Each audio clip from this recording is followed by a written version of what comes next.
அகிலம் சொந்தங்களுக்கு வணக்கம். இன்றைய இலங்கையின் மதிய நேர பிரதான செய்திகள். விரிவான செய்திகளுக்குள் செல்லும் முன்னதாக முதலில் இன்றைய தலைப்பு செய்திகள். வேலை நிறுத்த போராட்டத்தை அறிவித்துள்ள அரசாங்க மருத்துவர்கள் சங்கம். நாட்டு மக்களுக்கு நுகர்வோர் விவகார அதிகார சபை விடுத்துள்ள எச்சரிக்கை.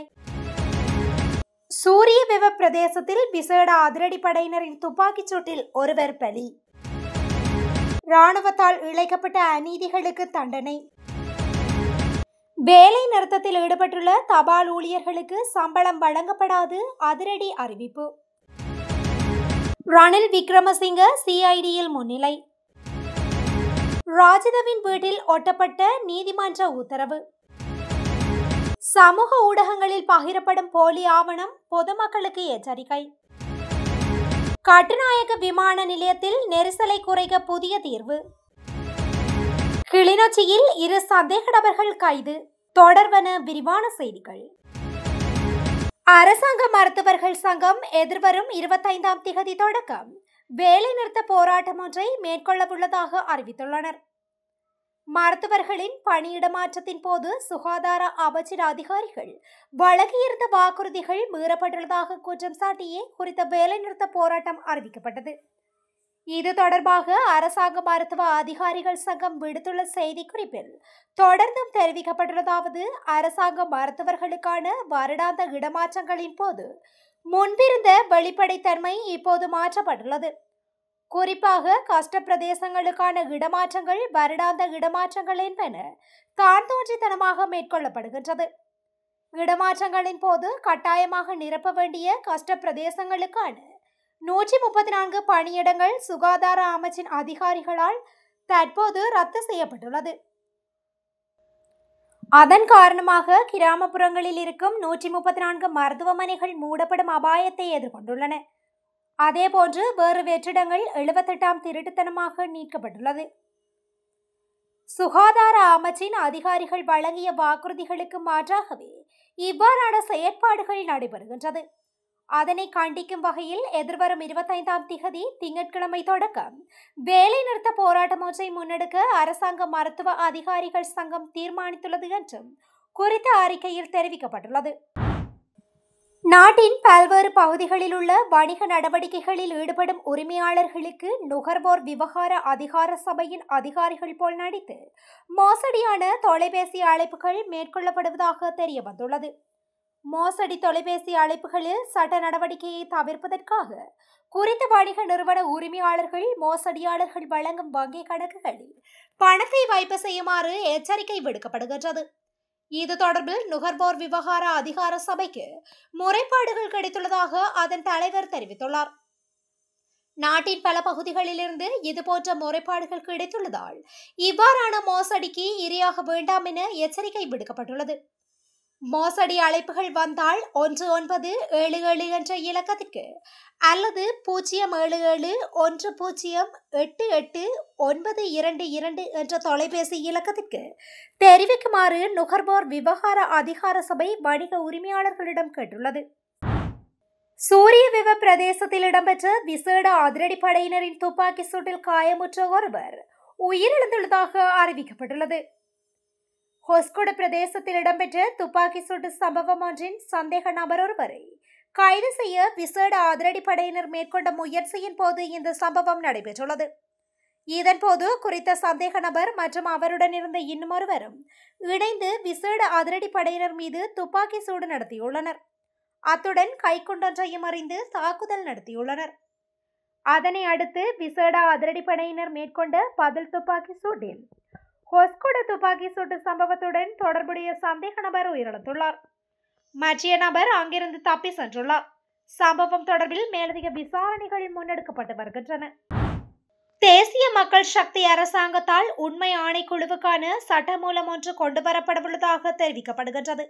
இந்த ஆணைக்குழுவால் கொண்டுவரப்படும் சட்டங்கள் தமிழீழ விடுதலை புலிகள் அமைப்புக்கு எதிராக யுத்தத்தில் இராணுவத்தால் இழைக்கப்பட்ட அநீதிகளுக்கு தண்டனை வழங்குவதற்காகவென தோன்றுகின்றது என சிரேஷ்ட ஊடகவியலாளர் மொஹான் சமரநாயக்க தெரிவித்துள்ளார். இது தொடர்பில் கருத்து தெரிவித்துள்ள அவர், இலங்கையில் அரசியல், சமூக, பொருளாதார, கலாசாரம் ஆகியவற்றுக்கு அழுத்தம் கொடுப்பதே போராட்டமாகும். இவ்வாறான போராட்டங்களின் உண்மைத்தன்மை கண்டுபிடிக்கப்பட வேண்டும். அதற்கு ட்ரூத் கமிஷன் ஒன்று தேவைதான். இலங்கையில் 1815 கண்டிராச்சியம் கைவிடப்பட்டு எங்கள் சுதந்திரம் பறிக்கப்பட்ட சம்பவம், மேலும் 1818 பெரும் கிளர்ச்சி, 1971 மக்கள் விடுதலை முன்னணி கிளர்ச்சி, அத்தோடு 30 வருடங்கள் எமது பிரிவினைவாத யுத்தம் போன்றன எமது நாட்டில் பாரிய மாற்றங்களை உண்டாக்கியது.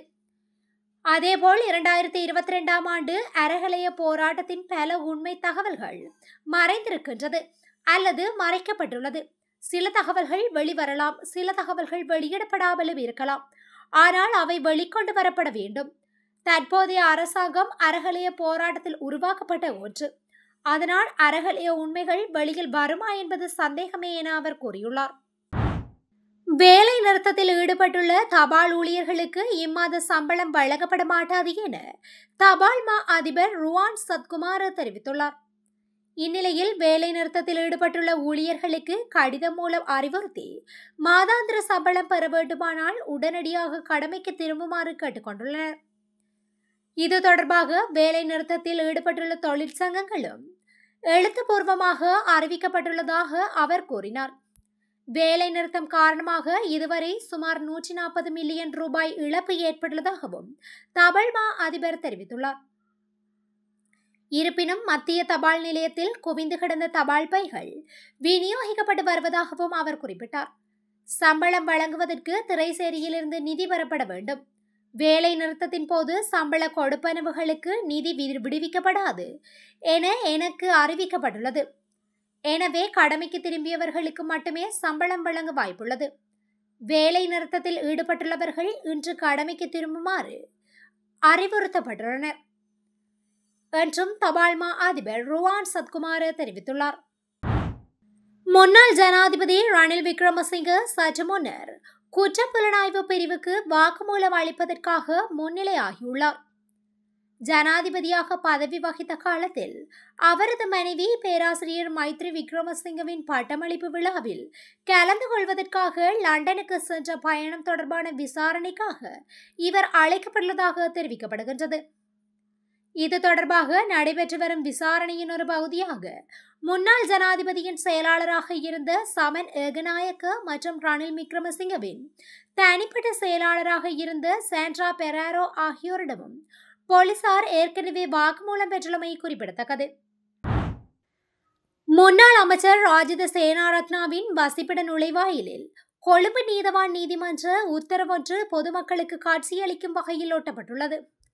கிரிந்த மீன்பிடி துறைமுகத்தில் மணல் அகழ்வதற்கு சட்டவிரோதமாக கொரிய நிறுவனம் ஒன்றுக்கு அனுமதி அளித்த குற்றச்சாட்டில் முன்னாள் அமைச்சர் ராஜித சேனாரத்னவுக்கு எதிராக கொழும்பு நீதவான் நீதிமன்றத்தில் வழக்கொன்று தாக்கல் செய்யப்பட்டுள்ளது. லஞ்சம் மற்றும் ஊழல் மோசடிகளை தடுப்பதற்கான ஆணைக்குழு குறித்த வழக்கை தாக்கல் செய்துள்ளது. எனினும் குறித்த வழக்கு தொடர்பில் வாக்குமூலம் ஒன்றை வழங்குவதற்காக லஞ்சம் மற்றும் ஊழல் மோசடி ஆணைக்குழு விடுத்த அழைப்புக்கு ராஜித சேனாரத்ன இதுவரை பதிலளிக்கவில்லை. குறித்த வழக்கின் விசாரணைக்கு நீதிமன்றத்திலும் அவர் முன்னிலையாகவில்லை. இந்நிலையில் அவரை தேடி கண்டறிய முடியாத சந்தேக நபராக பெயரிட்டுள்ள நீதிமன்றம் அவரை உடனடியாக நீதிமன்றத்தில் முன்னிலையாகுமாறு உத்தரவிட்டுள்ளது. நீதிமன்றத்தின் குறித்த உத்தரவை பொதுமக்கள் பார்வையில் படும் வண்ணமாக நேற்றைய தினம் மாலபேயில் அமைந்துள்ள ராஜித சேனாரத்னவின் வீட்டு நுழைவாயில் அதிகாரிகள் ஒட்டியுள்ளனர். சமூக ஊடகங்களில் பகிரப்படும் போலி ஆவணம் குறித்து இலங்கை போலீசார் பொதுமக்களுக்கு எச்சரிக்கை விடுத்துள்ளனர். போலீஸ் அதிகாரிகள் மற்றும் உயர் போலீஸ் அதிகாரிகளால் வெளியிடப்பட்டதாக கூறி போலியான பெயர்கள் மற்றும் கையொப்பங்களை கொண்ட இந்த ஆவணம் பொதுமக்களை தவறாக வழிநடத்தும் நோக்கத்துடன் பகிரப்படுவதாக போலீசார் தெரிவித்துள்ளனர். இந்த ஆவணத்தை போலியாக தயாரித்து சமூக ஊடகங்களில் பகிர்ந்த சந்தேக நபர்களை கண்டறிய கணனி குற்றப்புலனாய்வு பிரிவினர் விசாரணைகளை ஆரம்பித்துள்ளனர். இதுபோன்ற போலியாக பகிரப்படும் உத்தியோகபூர்வமற்ற தகவல்கள் குறித்து பொதுமக்கள் எச்சரிக்கையாக இருக்க வேண்டும் என போலீசார் கேட்டுக்கொண்டுள்ளனர். கட்டுநாயக்க விமான நிலையத்தில் பயணிகள் நெரிசலை குறைப்பதற்கான ஒரு புதிய தீர்வாக பயணிகளின் ஒரு பகுதியை வேறொரு இடத்தில் சரிபார்த்து செக்-இன் செய்யும் யோசனையை அரசாங்கம் முன்வைத்துள்ளது. அதற்காக கொழும்பு துறைமுக நகரில் தீர்வை வரியற்ற வணிக வளாகத்தில் செக் இன் கவுண்டர்களை அமைக்க யோசனைகள் முன்வைக்கப்பட்டுள்ளது. கொழும்பு துறைமுக நகரத்தில் தீர்வை வரையற்ற வணிக வளாகத்திற்கு அருகில் புதிதாக நிறுவப்பட்ட கவுண்டர்கள் மூலம் பயணிகளின் கடவுச்சீட்டுகள் மற்றும் டிக்கெட்களை சரிபார்க்க முடியும். அவர்களின் பொதிகளை எடை சரிபார்க்கப்பட்டு ஏற்றுக்கொள்ளவும், அங்கிருந்து பயணிகள் மற்றும் பொதிகளை கட்டுநாயக்க விமான நிலையத்திற்கு பாதுகாப்பாக கொண்டு செல்லவும் ஒரு அமைப்பை உருவாக்க திட்டமிடப்பட்டுள்ளது. கிளிநொச்சி தர்மபுரம் போலீஸ் பிரிவிற்கு உட்பட்ட புளியம்பொக்கனை துவரையாறு பகுதியில் சட்டவிரோதமான முறையில் கசிப்பு உற்பத்தியில் ஈடுபட்ட 2 சந்தேக நபர்கள் கைது செய்யப்பட்டுள்ளனர். தர்மபுர போலீசாருக்கு கிடைக்கப்பெற்ற தகவலுக்கு அமைவாக கடந்த 20ஆம் திகதி கைது செய்யப்பட்டுள்ளனர். கைது செய்யப்பட்ட சந்தேக நபர்களிடமிருந்து 110 லிட்டர் கசிப்பும் 524 லிட்டர் கோடாவும் போலீசாரால் பறிமுதல் செய்யப்பட்டுள்ளது. கைது செய்யப்பட்ட சந்தேக நபர்கள் இருவரும் நேற்று கிளிநொச்சி நீதிமன்றில் முற்படுத்த நடவடிக்கை எடுக்கப்பட்டுள்ளதாக தர்மபுர போலீஸ் நிலைய பொறுப்பதிகாரி DM திசாநாயக்க தெரிவித்துள்ளார். இத்துடன் இன்றைய இலங்கையின் மதிய நேர பிரதான செய்திகள் நிறைவடைகின்றன. தொடர்ந்து இலங்கையின் செய்திகளை அறிந்து கொள்ள அகிலம் நியூஸுடன் இணைந்திருங்கள். நன்றி. அகிலம், மாற்றத்திற்கான மக்கள் குரல். இந்த வீடியோ பிடிச்சிருந்தா லைக் பண்ணுங்க, கமெண்ட் பண்ணுங்க, ஷேர் பண்ணுங்க. மறக்காம கீழே இருக்க பெல் ஐகானை கிளிக் பண்ணுங்க.